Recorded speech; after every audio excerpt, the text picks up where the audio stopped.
El día de hoy que se está grabando este podcast se anunció la compra de una refinería como tal. Suriel está de fiesta porque se compró una refinería. Ya está cumpliendo. Ahora sí, Suriel. No. Fíjate que justo por eso, bueno, para la gente que aún no se entera, porque, bueno, ocurrió el día de ayer desde temprano, Pemex anunció que no adquirió una planta de cero. Digamos, desde 1993 Pemex tiene participación en una refinería ubicada en Houston, Texas, de nombre Dick Park, ¿no? Que actualmente estaba siendo operada por Shell Company. Entonces lo que hizo Pemex pues fue adquirir las acciones del 50%, un poco más, de la participación que tenía precisamente Shell, pues en este plan que tienen para ampliar la capacidad de refinación de hidrocarburos en Pemex, ¿no? Y con ello, pues, según lo dicho, lo que ha anunciado López Obrador, pues, hacer autosuficiente el abasto de la gasolina, de diésel, de turbocina que necesita el país, ¿no? Que junto con las obras de la refinería de Dos Bocas, junto con la inversión que se le está dando a las 6 refinerías que se encuentran actualmente en el Sistema Nacional de Refinación, pues bueno, se complementa esta estrategia que tiene como fin que al finalizar su sexenio pues se logre esta estabilidad en la que Pemex produzca las gasolinas que consumimos los mexicanos. En ese sentido pues llama mucho la atención el momento en el que está haciendo esta adquisición el gobierno mexicano.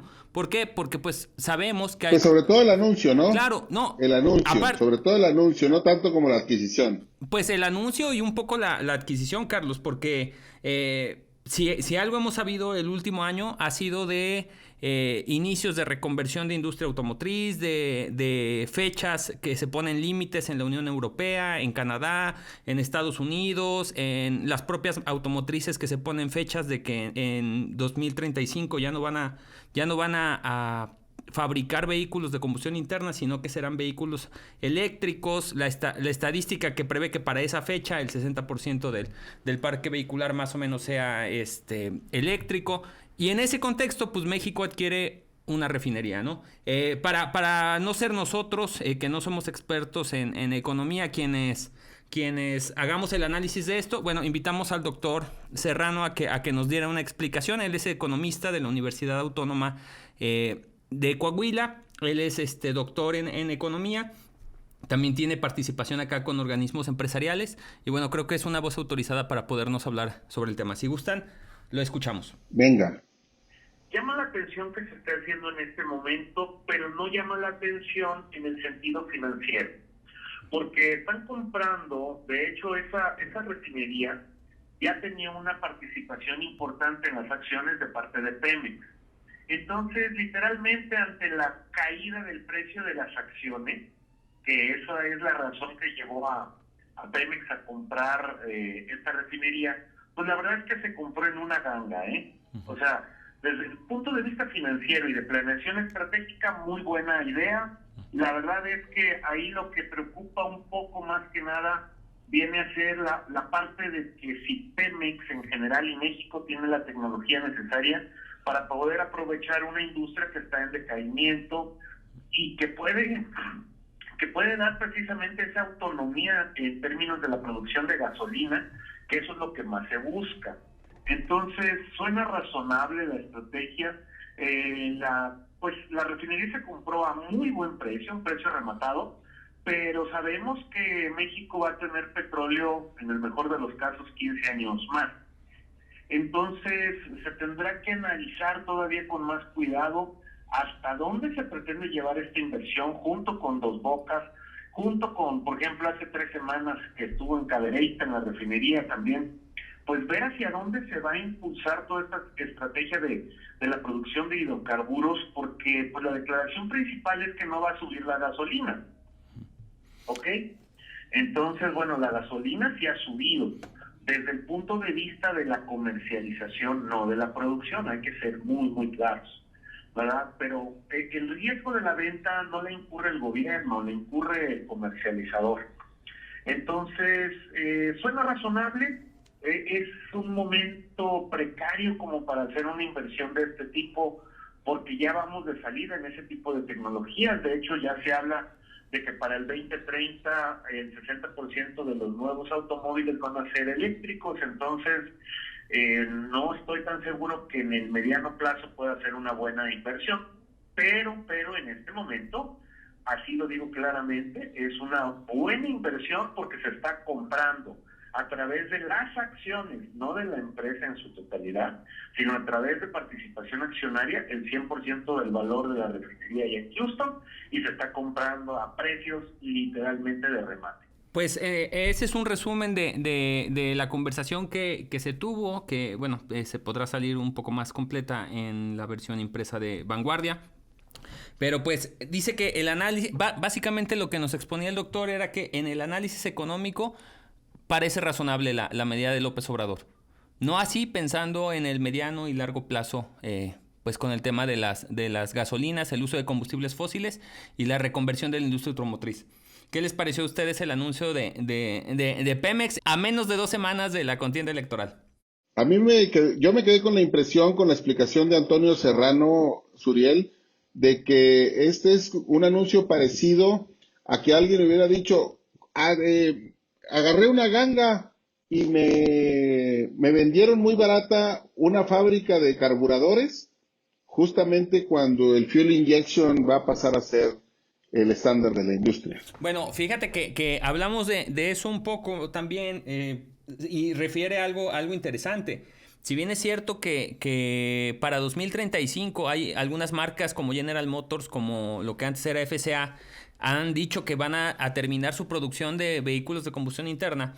Lo cierto es de que él explicaba algo. En México, el promedio digamos, de modelo que tiene los vehículos en el país, en México, son aproximadamente un desfase de 10 años. Si a eso le sumamos los modelos que habrá para 2035 y que la gente todavía seguirá comprando, él estimaba que finalmente, refería a proyecciones internacionales en las que se señala que todavía es como para 2060 que se espere que realmente desaparezcan los vehículos de combustión interna. Entonces, en ese sentido decía que no estaba tan descabellado y que lo interesante, o lo que él veía un poco que le quedaban dudas es si se va a usar en una refinería que está en Estados Unidos, que está en medio de un sector como el estado de Texas, que vende petróleo a prácticamente el mismo precio que México y con líneas de distribución mucho más baratas que llevar de aquí el combustible. Si finalmente sí, refinaremos nuestra propia gasolina, pero con combustible de Estados Unidos, ¿no? Eso no ha quedado claro por parte del gobierno mexicano, y bueno, serán las cosas que se irán, me imagino, revelando en los próximos días. Pero, a ver, a mí me saltan como 3 puntos, ¿no? Primero, ¿el INE lo tomará en cuenta esto como algo de propaganda? Y el segundo es el hecho de, el mismo doctor Serrano lo mencionaba, estamos visualizando que México tiene este tipo de reservas como por 15 años, si no me equivoco, lo mencionó. Entonces, ¿a qué le estamos apostando mientras la gran parte de la industria está yendo para otro lado, para el futuro? Bueno, más que el futuro, para realmente el presente, y estamos viendo cómo están los recursos y México sigue apostando por el pasado, ¿no? Como tal, son 15 años que te dan seguridad a ti como país, a ti como presidente, para poder, pues, seguir siendo estable y seguir cumpliendo al menos hasta lo que le toca o hasta lo que tenga él de vida. Te dan seguridad de que te instales en el pasado. Esa es toda la seguridad que te da esto. Bueno, porque ese es el gran problema. Él sí hacía énfasis, Carlos.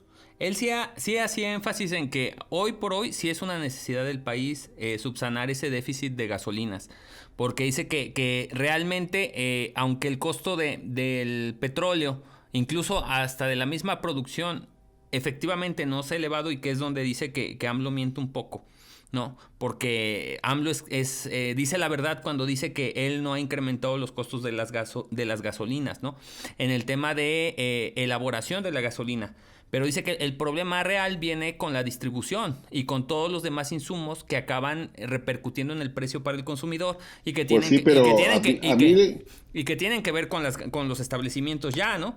Dice, fíjate, puso... Por eso, pero pues es que a mí lo que me importa es cuánto pago yo. Claro. ¿Sí? Claro, ¿Cuánto pago yo? Fíjate, no me había yo puesto a analizar un tema que tiene que ver con que la mayoría, cuando uno piensa en salario mínimo en México, la verdad es que nos cuesta ubicar gente que gane el salario mínimo como tal, ¿no? Como que las grandes referencias siempre son las personas que reciben propina y ubicamos a gente como a los trabajadores de restaurantes o de restaurantes bares, ¿no? Meseros, barmans, etcétera. Pero él hacía énfasis en algo, dice, bueno, López Obrador en su gobierno ha subido el salario mínimo. Dice, y uno de los sectores en los que impactó y por lo que los distribuidores acaban elevando los costos de las gasolinas para recuperar ese pago que tienen que hacer a salarios mínimos es, por ejemplo, en el tema de las gasolineras, ¿no? Entonces él decía que entre eso, entre el encarecimiento de la luz, entre muchos factores que son externos a la producción de la gasolina, sí se acaba encareciendo el combustible y es lo que tenemos hoy en día. O sea, llevamos 2 meses seguidos, marzo y abril, con los precios promedio más caros en todo el país en la historia de México. No, pues los es que precios de la gasolina, ¿no? Con eso gasolina siempre arriba es... de los 20 pesos. Sí, no, la estadística es una herramienta que sirve para presentar las cosas como uno le conviene, ¿no? Al final, y bueno, seguro eso dirá el presidente respecto de esta estadística que publica la UNAM el pasado fin de semana, Carla, en la cual dice, pues con la novedad de que era cierto lo que se temía, la pandemia le pegó a los más pobres.